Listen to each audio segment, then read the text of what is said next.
I am Ishwarya Ramanathan. I had cleared the UPSC Civil Service Examination 2020 with an All India 47, and I am a lawyer of Indian Administrative Services. I had completed my district training in Vellore district, and I'm about to do my phase 2 training in Labasna. So thank you very much for that beautiful introduction. I would like to do an activity with all of you. So I want everyone to participate. Mr. Chairman and Mrs. Chairman also please kindly join. So the activity is very simple. So I will be giving you 2 sets of occupations, and I want you to visualize any person, either real or imaginary, when you hear the occupation, and we'll have a small discussion after that. Okay, so here we go. So number 1 is the president, any president who comes to your mind. Okay. So number 2 is a CEO, and number 3 is head surgeon, number 4 a district collector. Okay, so moving on, set B, number 1 a domestic house help, a teacher, nurse, and a typist. So we are quite done. I guess you guys would have got my point. So how many of you had thought more than 2 male images for the one in the set A? Please raise your hands. Like, nobody? Okay. Yeah, please feel free, okay? Okay, so that is quite a number. So you all had thought more than 2 male images for the set A occupations. And for the set B occupations, how many of you had thought more than 2 female images? And again, that's quite a number. So the thing is, the positions in set A and set B are quite different. The ones in set A are quite powerful, and the individuals who occupy these positions have huge decision-making power and influence in various organizations of the society. Whereas the positions in set B, though they are equally important as positions in set A, don't have the same level of power and decision-making abilities.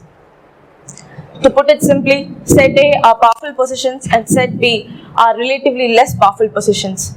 And men are more likely to be concentrated and represented in the positions of set A, and women are more likely to be concentrated and represented in sectors associated with lower wages, lower skill, and very little chance to better. So I can give you a lot of data and statistics, but I don't want to bore you guys. So instead, I will be taking you through a series of photos, okay? And this is going to be my topic, women power and the need to trust ahead. So what we saw in this activity is a very simple example of occupational segregation based on gender. And there is a vertical segregation in these occupations where lower rungs are occupied by females, top positions are occupied by males. So this is the picture of one of the world's most powerful organizations, the G20, and try and spot the female leaders in this group. So it's like 3 of them. And moving on, as per the current statistics, out of 195 countries in the world, only 24 countries have female heads of states. In the corporate world, out of the 500 listed S&P companies, only 41 companies have women CEOs. Back to India, since 1950, when the Supreme Court of India was established, it took nearly 39 years for the first female judge of Supreme Court to be appointed. Justice Fatima Bibi was appointed the first female Supreme Court judge in the year 1989. I opened a closed door, she declared to the world. However, the first women Chief Justice of India is yet to come, and it is not until 2027 when Justice B.V. Nagaratna would take the charge. So this is the current state of the world. And any idea how the world would be a better place if there is equal representation of women? So coming to women in workforce, as per the International Labour Organization's report, businesses go to greater extents just to improve their profit by 3 to 5% margin. But gender parity and more women in workforce could increase the profit anywhere between 5 to 20%. I was telling about how the world would be a better place if there was equal representation. So coming to women in workforce, as per the International Labour Organization's report, businesses go to greater length just to increase the profit by 3 to 5%. But an increase in gender parity could increase the profit anywhere between 5 to 20%. Because when you recruit more women, you recruit more talent retention, productivity, and better creativity. Because women have the inherent skill set of multitasking, creativity, problem solving, and crisis management. Equal representation of women could also improve the ideal HR practices like women-friendly workplaces, family-friendly workplaces, and effective use of paternity and maternity benefits. Moving on to women in policy making. Women in policy making could serve as a voice to the marginalized sections of the society.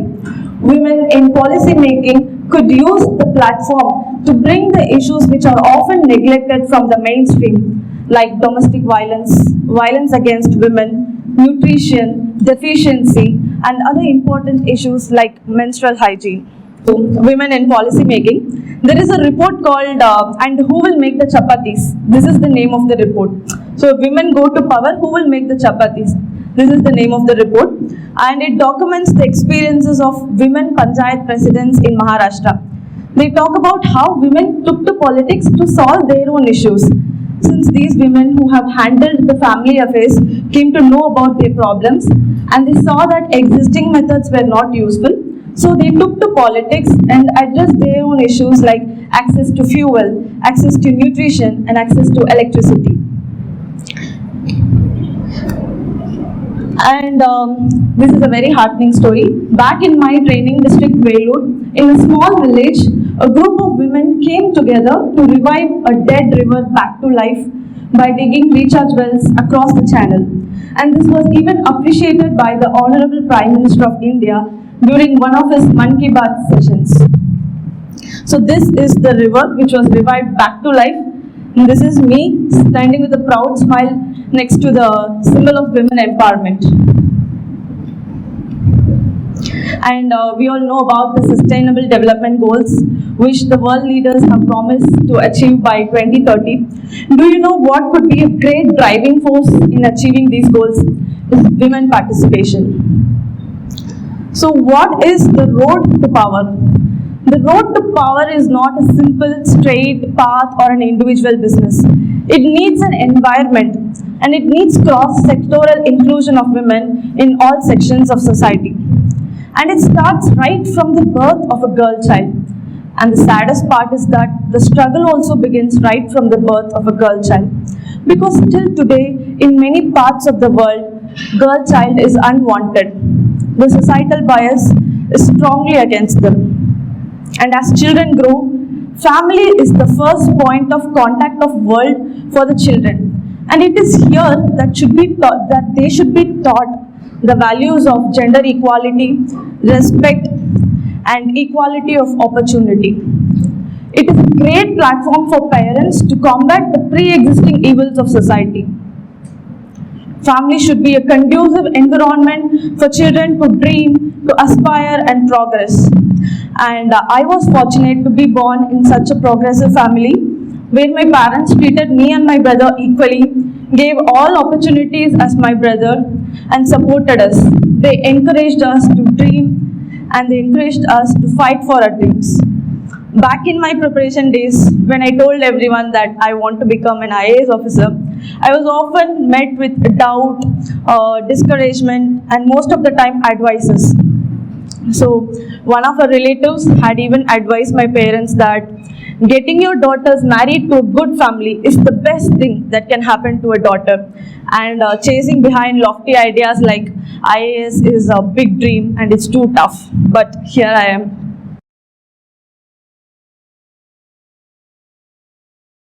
And these are my parents who supported me and they are in my office with a proud smile.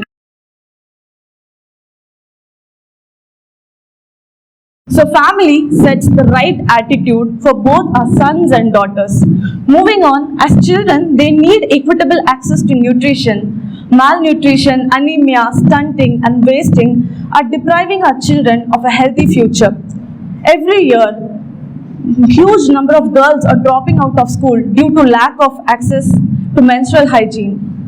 As per the UNESCO and the Whisper reports, nearly 23 million girl students drop out of school due to lack of menstrual hygiene awareness. So this is where the state and other institutions should step in.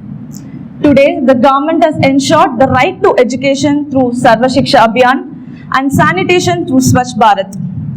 We are combating the malnutrition through Poshan Abhiyan and integrated child development services. The Tamil Nadu state government has gone a step forward and has assured monthly stipends to girl students in higher education who have completed their schooling in government schools. And let me tell you friends, this is such an important step because during my training, I have seen the dreams of a 17-year-old getting shattered because she couldn't afford to pay a fees of 2,000 per month. This scheme could be a life changer and lifesaver for many such girls. And another important scheme of the Tamil Nadu government is ensuring free bus travel for women in all the government town buses. So many of them have criticized the scheme to be populist and all. But the way I see it, it encourages women to join the workforce. It gives women access to all resources. And there are reports already coming in that this has increased the women labor force participation and has increased the household savings of women, which in turn they are using for the nutrition of the family. However, there is many more to come, more efforts to be done. And why power? Why is the need to thrust ahead? Why should we claim power? It's more vital today because when women occupy higher posts and achieve gender equality in all sectors, it motivates the future generation and normalizes gender equality for them. It is easier for children to tread the path which is already being made by the forerunners. The pioneers of today would be the leaders for tomorrow. Let us take the IAS. Today we have the equality of opportunity and women are entering the services in considerable numbers from nook and corner of the country. But did you know the first woman IAS officer had to fight for her position? Back in 1951, when Anna Malhotra cleared her services, the interview panel board consisting of 4 Indian Administrative Service officers denied her the IAS position and told her that it is not suitable for women and asked her to consider services like Indian Foreign Service and other central services because according to them, they are suitable for women. But Madam Anna Malhotra stood her ground, argued her case and became the first women IAS officer of India. So that is the power of pioneers and role models. They set the wheel in motion for the future to move ahead. So many firsts yet to come, so many avenues yet to be searched, and so many dreams yet to be fulfilled. And my dear friends, when I talk about women in power, it is not a limited vision concerning women only in the so-called powerful positions. In India, we call women as Shakti, and women in her own entirety is a powerful entity. The best form of power is the true realization of one's own potential. The urge to blossom beautifully wherever you are planted, to become a fighter princess and claim your rightful place. And to all those ladies who stood up and voiced your opinions, I salute you. Those ladies who went out and worked all the odd jobs day in and day night to give their children a better future, you are powerful. Those ladies who ventured the untested waters of new jobs like cab driver, bus driver, delivery women and barbers, you are powerful. Those ladies who are independent working women and single mothers who are taking care of their children and fighting the society's prejudices every day, you are powerful. And to those ladies who encourage others to come forward, you are powerful.